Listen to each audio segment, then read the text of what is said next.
अवाम के जो मसाइल हैं उसका आप पहले बड़ा ख्याल किया करते थे, आप ज़ाती तौर जी जी जी, इसमें कोई शक नहीं याद है ना। तो मैं अब आपसे ये पूछना चाहता हूँ कि वो खुर्रम दस्तगीर खान साहब जो हमें इमरान खान की महंगाई याद करवाया करते थे, क्या अब उन्हें अपने दौर की महंगाई का पता है या नहीं पता? इस रिपोर्ट में देखिए। ये 4 चीजें खरीदी। 1 किलो चीनी 100 रुपए की थी, 1 किलो घी 300 रुपए का था, दाल मूंग 200 रुपए की थी और 1 किलो आटा 80 रुपए का था। ये इस्लामाबाद के रेट हैं।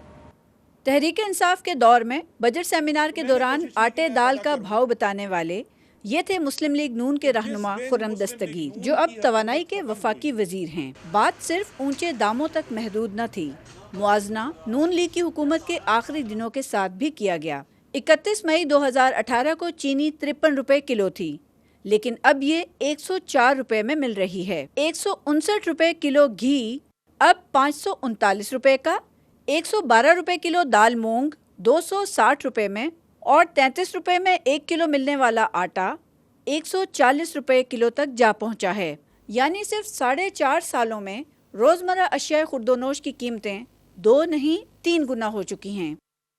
जी खुर्रम साहब, 3 गुना महंगाई हो गई है। मैं मीर साहब, अगर आप मुझे अगले प्रोग्राम में मदऊ करें तो मैं वही 4 चीज़ें आपके सामने लाकर रख दूंगा। हाँ। तो आप की जो रिपोर्ट थी, थोड़ी सी उसमें ज़्यादती हुई है कि उसको चाहिए था कि वो 9 अप्रैल 2022 की जो कीमतें थी उनसे मुवाजना करें, तो उनसे इतना फ़र्क। मसलन चीनी की कीमत मैं बता दूं, उस वक्त 80 रुपये थी। अच्छा। जो पिछले साल बजट में थी, यानी 2021 की बात हो रही है। तो 2021 में वो 80 रुपये की थी, आज वो 103 रुपये की है। उसमें ज़रूर इजाफा हुआ है, लेकिन उस तरह का होश रुबा इजाफा नहीं है जो हम 18 के।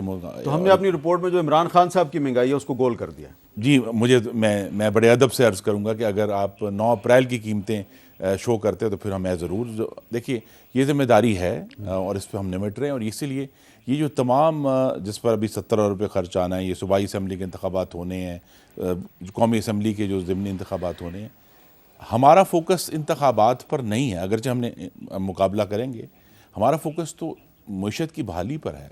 उसमें हमें बहुत चैलेंजेस हैं, लेकिन हम कोशिश तो ये आप अक्टूबर तक मईशत बहाल कर लेंगे? जी, हमें बहुत उम्मीद है कि इंशाल्लाह बहाल कर लेंगे। बहाली से मुराद ये है कि महंगाई की जो शरह है उसको कम कर देंगे, रोक लेंगे जो कीमतों को। दूसरा हमारा जो चैलेंज है वो है कि हमें पाकिस्तान की खारजा पॉलिसी को दोबारा अपने पैर पर खड़ा करना है। उसमें हमें बहुत कामयाबी अल्लाह ताला ने दी है, बहुत बेहतरी आ रही है। तीसरा इशू जिसकी तरफ चित्राली साहब ने भी इशारा किया और जो हम भूल जाते हैं, और ये है कि अभी भी 3 करोड़ 30 लाख सैलाब ज़दगान की बहाली जो है वो हमारा ज़िम्मा है और उस पर हम काम कर रहे हैं। और चौथा इशू जो नया उठा है, जिस पर और बात होनी चाहिए, कि ये जो पिछली हुकूमत की जो मैं कहूँगा कि बुज़दिलाना मुसालियत की पॉलिसी थी, जिसके नतीजे में एक दफ़ा फिर दहशत गर्दी ने मुल्क के शमाल और मगरबी इलाकों में सर उठाया, तो उसको भी कुचलना एक बहुत बड़ा चैलेंज है। तो ये 4 चीज़ें हैं जिस पर हम काम कर रहे हैं। इसमें जो अल्लाह ताला हमें कामयाबी देगा या नहीं देगा वो लेकर हम इंशाल्लाह अक्टूबर में अवाम के सामने होंगे।